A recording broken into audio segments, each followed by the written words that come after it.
Bueno, así como hicimos con Maquiavelo de ver su contexto histórico, más o menos, que lo habíamos sacado de un análisis de Barbuto, vamos a hacer lo mismo con Job, pero sacado de el libro de Christopher Hill, ¿no? Eh, que después, bueno, voy a tratar de recordar bien el nombre, pero es el contexto histórico de donde se desarrolló la escritura de Leviatán y lo que inspiró también a Job a escribirlo, ¿no? Estamos hablando del proceso de la Revolución Inglesa, de la Guerra Civil en Inglaterra, en el Reino Unido, momento en el cual, cuando estaba por estallar, Hobbes se escapa, viaja, se va de Gran Bretaña hacia el continente y después vuelve en el Commonwealth, ¿no? Que es este protectorado eh, de Cromwell. Nosotros vamos a ir más o menos desde el comienzo de estas revoluciones, estamos hablando de 1640, y vamos a llegar en hoy directamente a parte de cuando comienza el protectorado, más o menos, a esa instancia, llegaremos hasta 1647, 1648, cuando el rey Carlos I es ejecutado, como lo veremos, ¿no? Bueno, en el siglo XVII Inglaterra lo que tenemos es un tiempo de que hay convulsiones todo el tiempo, guerra civil, se caracteriza por las revueltas populares y tenemos varios grupos. De esos varios grupos tenemos el grupo de los niveladores que formaban parte del ejército que había creado parlamentario Cromwell, el nuevo ejército modelo, el NEM para nosotros. Estos niveladores teníamos un grupo que era más conservador y otro grupo que era más radical, pero también habían otros grupos como ser los cavadores que venían del pueblo llano. Claro, los del ejército también venían del pueblo llano o los hombres sin amos, como veremos más adelante, ¿no? Pero bueno, tenemos este grupo de cavadores. Los cavadores fueron un grupo que después protestaron cavando en las tierras eh, comunales. Tenemos a sectas, acá le llaman sectas protestantes, pero son diferentes grupos y hoy en día lo conocemos como si fueran denominaciones protestantes, donde tenemos a los puritanos, donde tenemos a los hombres de la quinta monarquía, a donde tenemos a los anabaptistas y otros predicadores de la época. Después tenemos, todo esto formaban parte del pueblo llano, ¿no? Esto era un grupo que participó de esta revolución inglesa. Muchos de ellos fueron activos mediante el ejército que habíamos ya nombrado, creado por Cromwell, el ejército parlamentario. Porque lo que sucedió acá fue una guerra civil entre el parlamento y la monarquía y Carlos I. Esta guerra usó del pueblo llano, o sea, Cromwell usó de este pueblo llano y usó también todas las cosas que ellos pedían, ¿no? Sus reivindicaciones, y aceleraron este conflicto, pero también tenemos que entender que el Parlamento y la monarquía estaban contra el pueblo llano en una manera, y lo vamos a ver después cómo se despliega y cuáles son las cosas que suceden. Hill nos va a hablar que hay dos revoluciones, de las cuales una sola sale triunfante. La revolución que triunfa es la revolución del Parlamento, la conservadora del nuevo ejército modelo que había creado Cromwell, luego los puritanos ingresando aquí, donde lo que tenemos es se consiguen unos derechos de propiedad, se le da derechos políticos a los propietarios, donde vamos a ver que no es para nada una revolución desde el pueblo, sino una revolución totalmente burguesa, donde también se tiran tiran abajo restricciones que tenían los propietarios, ¿no? Como impuestos, como restricciones para poder acrecentar sus ganancias, etcétera, ¿no? Después tenemos la otra que va a decir Christopher Hill, que es la revolución que no triunfó, que va a venir desde el lado de los grupos más radicales, tanto del NEM, del Nuevo Ejército Modelo, como de los cavadores, por ejemplo, u otras sectas protestantes. ¿Y qué va a querer esta revolución? Bueno, va a querer el reparto o el derecho de propiedad de las tierras comunales, abolir el diezmo que se cobraba en el momento, también la abolición de la iglesia estatal, que recordemos que primeramente la iglesia católica con la restauración de Jacobo, que intentaba hacer Carlos I, luego la conocida iglesia anglicana, también reformas educativas y una mayor participación democrática en las instituciones políticas de parte del pueblo llano. Esto se quería, pero esto no es lo que se logra. Entonces recordemos, el Parlamento contra la monarquía, el Parlamento se apoya en el pueblo llano, pero también estos dos, Parlamento y monarquía, están contra el pueblo llano. Ahora, había tensiones sociales, luchas antagónicas entre el pueblo llano, entre el Parlamento y entre la aristocracia. ¿Quiénes formaban el Parlamento? Bueno, uno de los que formaban eran un grupo llamado la Gentry, después tenemos parte de la aristocracia y tenemos ciertos comerciantes con poder adquisitivo que iban creciendo. ¿Quiénes eran la Gentry? Para poder entender lo que era la Gentry, nosotros nos tenemos que ir a la época medieval, cuando estaba el señor feudal, que el señor feudal tenía ciertos derechos de cobrar impuestos, rentas, multas, el diezmo, y también hacía cuestiones legales, dictaba las leyes, ¿no? Y tenía ciertas personas a su alrededor, ciertos caballeros de menor importancia. Y entre estos estaba este grupo, que luego formará la Gentry, que son ciertos caballeros que no tienen tantos privilegios, pero con las reformas de Enrique VIII, reforma protestante de Enrique VIII, donde se le expropia las tierras de la Iglesia Católica, estos grupos van a poder adquirirla, y al adquirirla van a crecer en importancia, también van a crecer económicamente hablando, y van a poder mucho de esto dedicarse a estudiar abogacía, luego irán a los diferentes territorios y ejercerán como jueces de paz, y ocuparán ese lugar en las funciones de los viejos señores feudales, cobrando multas, impuestos, haciendo leyes, cobrando el diezmo. Estos serán las Gentry, ¿no? Entonces, bueno, la guerra civil entre el Parlamento y la monarquía, buscó el Parlamento el apoyo del pueblo llano, formando parte de este ejército nuevo modelo, como lo vamos a ver, que formó Cromwell, ¿no? A esto tenemos que sumar también luchas y tensiones religiosas que había entre estos diferentes grupos, como había nombrado yo antes. Ahora vamos a ver el tema del pueblo llano, también llamado hombre sin armas. Hombre sin amos. Un fallido fue porque luego en otro video veremos lo que pasará con estos. Hombres sin amos, tenemos que entender que si son sin amos es porque alguna vez existieron hombres con amos. Y para poder entenderlo, nuevamente nos vamos a ir al tiempo feudal. Recordemos que en la época feudal teníamos lazos de lealtad y lazos de dependencia. Era una época donde no existía ningún tipo de movilidad social.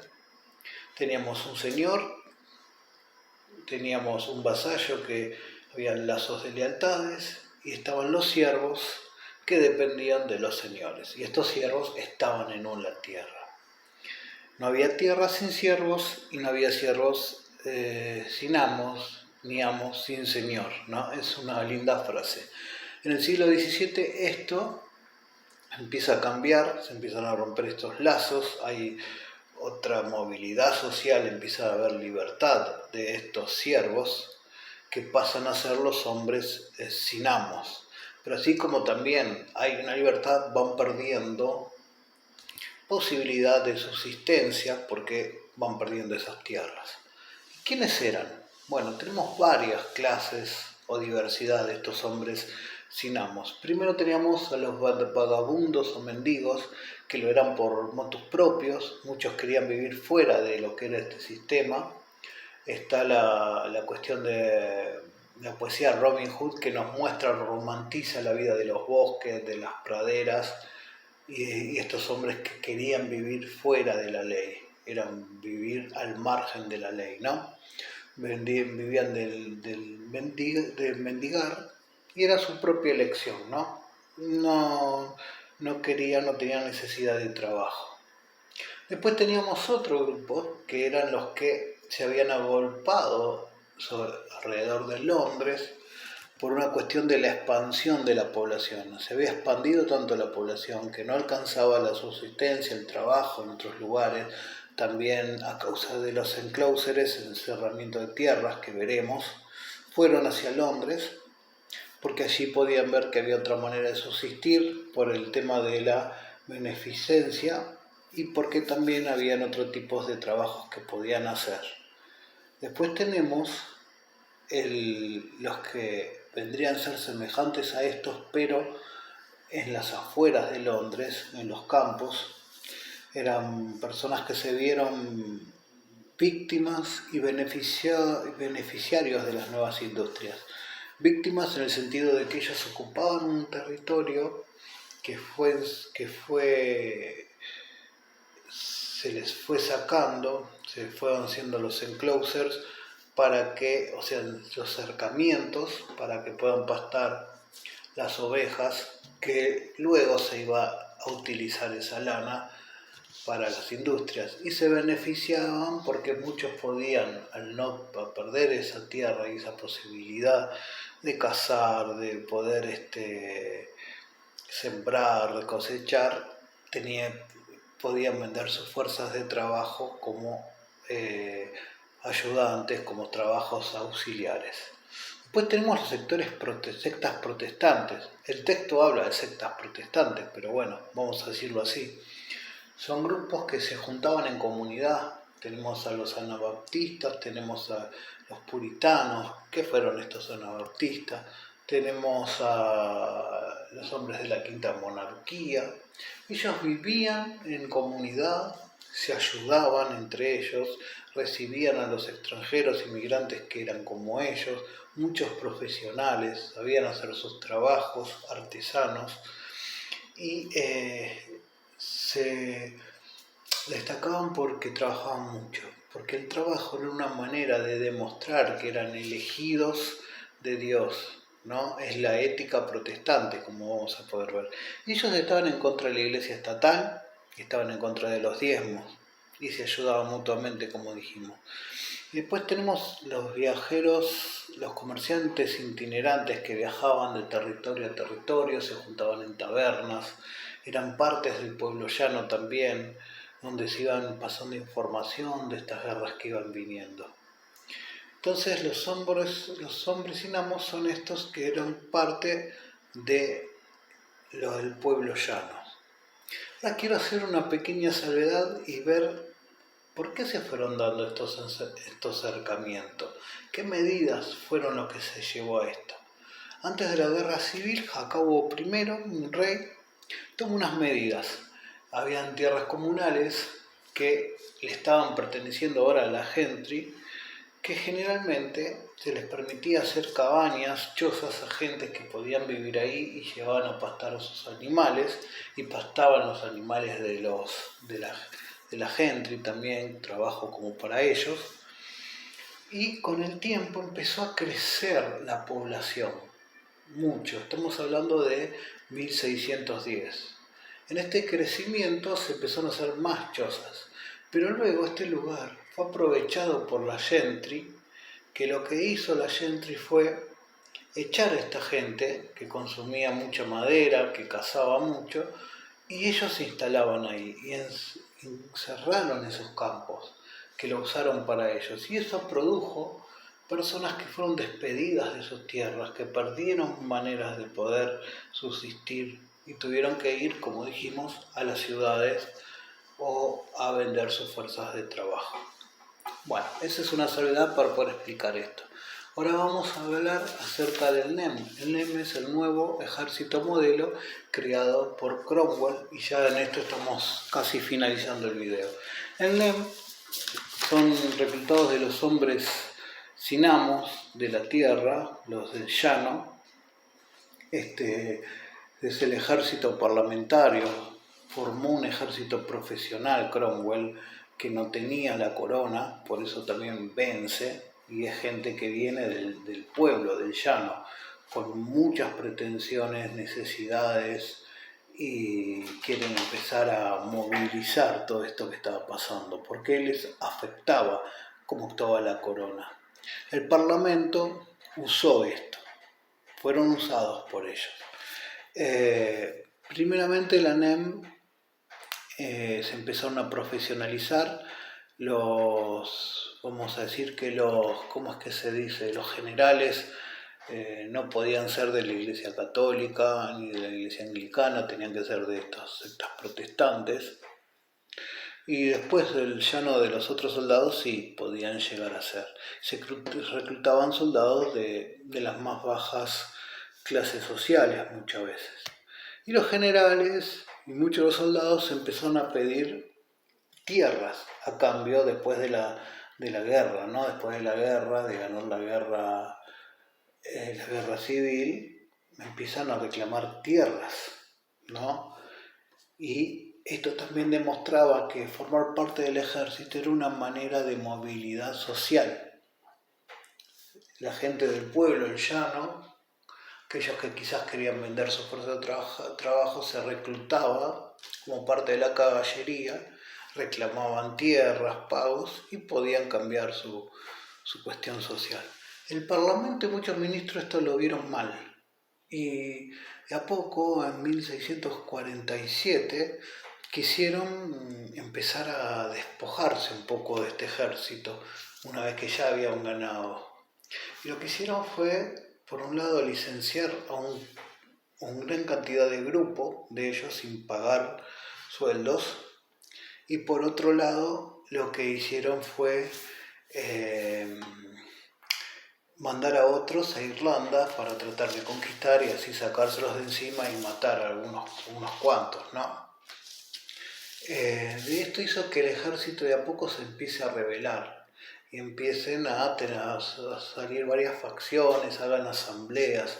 En este interín secuestran al rey Carlos I, lo secuestran, que habían ganado la guerra y lo secuestran. En 1647 empiezan dentro de los niveladores tenemos estos dos grupos, unos conservadores, otros más radicales. Estos grupos estaban en sí contra la gentry, contra el clero, tenían eso en común, pero se diferenciaban en las maneras y en las cuestiones. De hecho, la revolución que triunfa finalmente va a ser la de estos más moderados, ¿no? ¿Qué va a pasar? Empiezan a reclamar las pensiones, cuestiones. El Parlamento toma esto, hace unas promesas de pago, que se van a pagar pensiones, sueldos atrasados, y empiezan a hacer reformas políticas.